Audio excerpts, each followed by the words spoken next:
March 4th, 1913, Woodrow Wilson was inaugurated the 28th President of the United States. The election of 1912 was a four-party election between William Howard Taft, Eugene Debs, Theodore Roosevelt, and Woodrow Wilson. This election was unique in that it showed the variance in progressive ideals between candidates. I've never been of the opinion that you could not characterize progressivism. I think that you can characterize progressivism, but I think that you always have to say that progressivism of that period was a large tent under which many people could shelter, but that they would have fights with each other under that tent.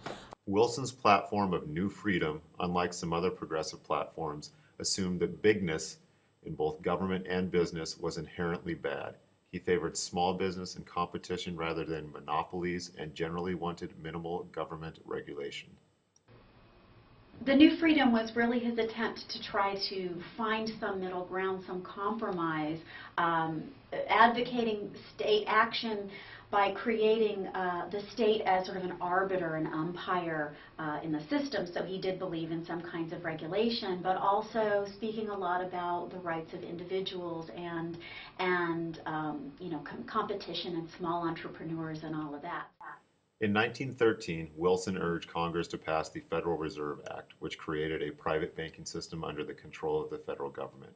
In 1914, the Federal Trade Commission Act allowed Wilson to appoint a commission intended to break up monopolies. Wilson's administration filed nearly 100 antitrust suits throughout his presidency. These acts, along with the 1914 Clayton Antitrust Act, which strengthened the Sherman Antitrust Act, represented Wilson's desire to decentralize the government by fighting against big business. Wilson, at the same time, he advocated greater state intervention to improve the social conditions of freedom. He also defended an older notion of individual liberty and limited government that was part of the Democratic Party history at that point. There's the Clayton Antitrust Act, and then there's a host of others. And Samuel Gompers, the famous labor leader, calls the Clayton Antitrust Act the Magna Carta for American unions. And he turns out to be bitterly disappointed. But he had hopes, as did Wilson, that this would be a real strength for unions to then collectively bargain. Even if Wilson's programs weren't wholly successful, they portrayed his vision to support the American people. He wanted to make low-interest loans available to farmers, limit the use of injunctions against unions, and lower the tariff. The Underwood Tariff of 1913 was the first major tariff reduction since the Civil War. The high tariff level was no longer necessary because the government began collecting money through income tax after the 16th Amendment was ratified in the same year. High tariffs were favored by big businesses because they prevented foreign markets from taking over. This reiterated Wilson's policy of reducing the power of monopolies.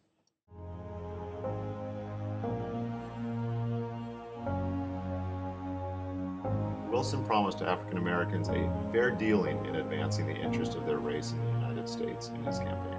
Perhaps the biggest difference between many typical progressive leaders and Wilson was their view on race.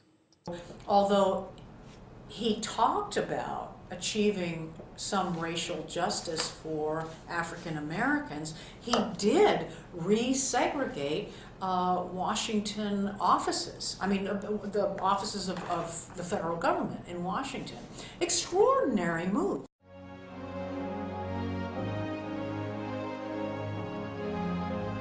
Like many previous presidents, Wilson used strategies that were against his platform ideals to achieve his primary goals.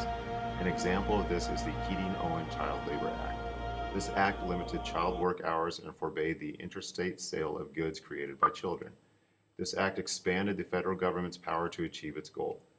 However, it was eventually deemed unconstitutional by the Supreme Court on that basis.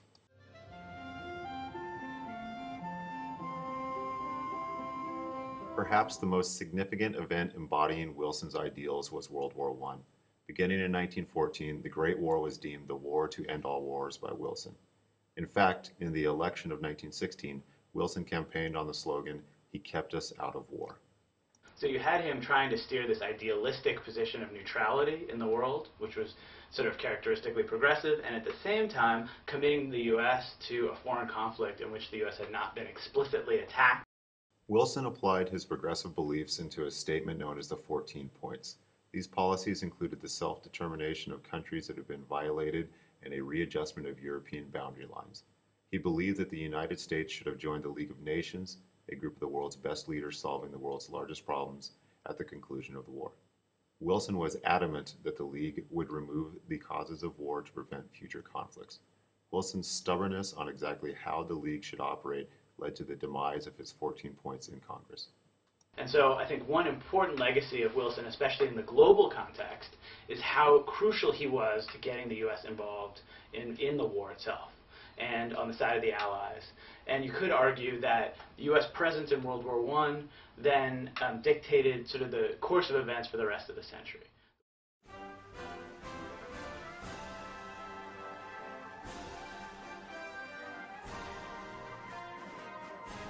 President Woodrow Wilson's actions represented a different meaning for the term progressivism.